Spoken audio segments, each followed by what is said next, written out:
बिस्मिल्लाहिर्रहमानिर्रहीम। अस्सलाम वालेकुम व्यूवर्स। आज मैं आप लोगों के लिए बहुत ही मज़ेदार से फ्रूट डिज़र्ट की रेसिपी लेकर आई हूँ। बेसिकली आपको मैं सिखाने जा रही हूँ फ्रूट कस्टर्ड, जो कि बहुत ही सिंपल बनके तैयार होता है।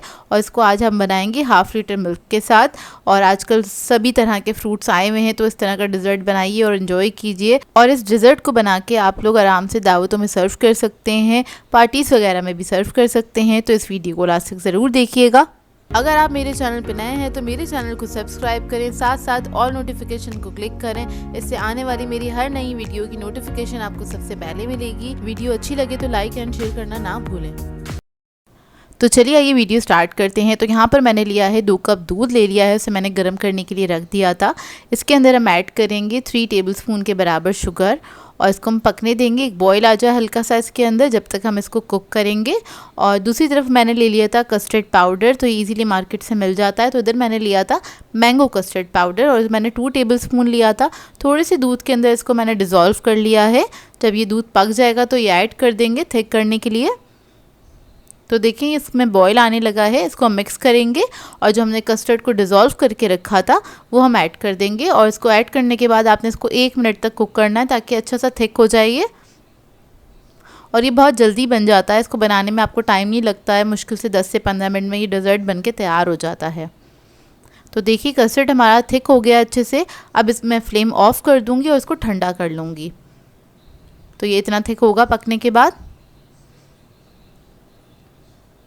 तो इधर हमारा कस्टर्ड जो है अच्छे से ठंडा हो गया है, इसको हम मिक्स कर लेंगे अच्छी तरीके से। इसमें कोई लम्स नहीं रहने चाहिए। इसके बाद किसी भी डिश में आप इसको ट्रांसफ़र कर दें, ताकि हम बाकी के इंग्रेडिएंट्स इसके अंदर ऐड कर सकें। इसको मैंने और मज़ीद अच्छी तरीके से बीट कर लिया, ताकि इसके अंदर कोई लम्स ना रहें, क्योंकि इस बिल्कुल स्मूथ होना चाहिए।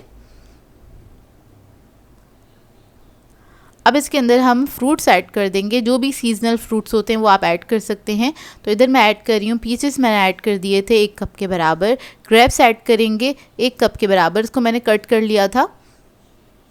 मैंगो ऐड कर देंगे इसमें 1 कप।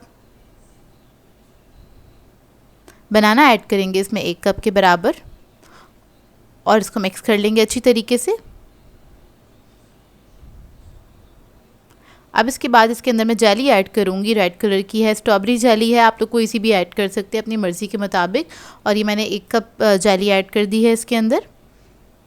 इसको मिक्स कर लेंगे और मिक्स करने के बाद बस ये रेडी है। चाहे तो आप इसके अंदर नट्स वगैरह भी ऐड कर सकते हैं, उसका भी फ्लेवर बहुत अच्छा आता है। या फिर आप डेकोरेशन के टाइम पे भी इसको टॉपिंग के तौर पे इस्तेमाल कर सकते हैं।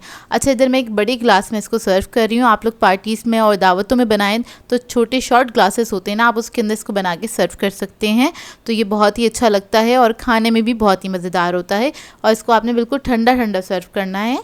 तो यहाँ पर देखिए मैंने 2 ग्लासेस रेडी कर लिए हैं। ऊपर से मैंने थोड़े से फ्रूट और जेली के साथ इसको डेकोरेट करा है। और साथ ही साथ थोड़े से बादाम पिस्ते आप इसके ऊपर डाल सकते हैं, जो कि इन फ्रूट्स के साथ बहुत अच्छे लगते हैं। आई होप आपको ये सिंपल सी रेसिपी अच्छी लगी हो। बहुत सिंपल सा हैगा ये फ्रूट कस्टर्ड बनाना, और इसको ज़रूर ट्राई कीजिएगा और अपना फीडबैक ज़रूर दीजिएगा। सो व्यूअर्स, अगर आप लोगों को मेरी रेसिपीज़ अच्छी लगती हैं तो मेरे चैनल को सब्सक्राइब करें, लाइक करें, कमेंट ज़रूर किया करें, शेयर भी ज़रूर किया करें अपने फ्रेंड्स के साथ, फैमिली के साथ। तो मुझे अपनी दुआओं में याद रखिएगा। अल्लाह हाफ़िज़।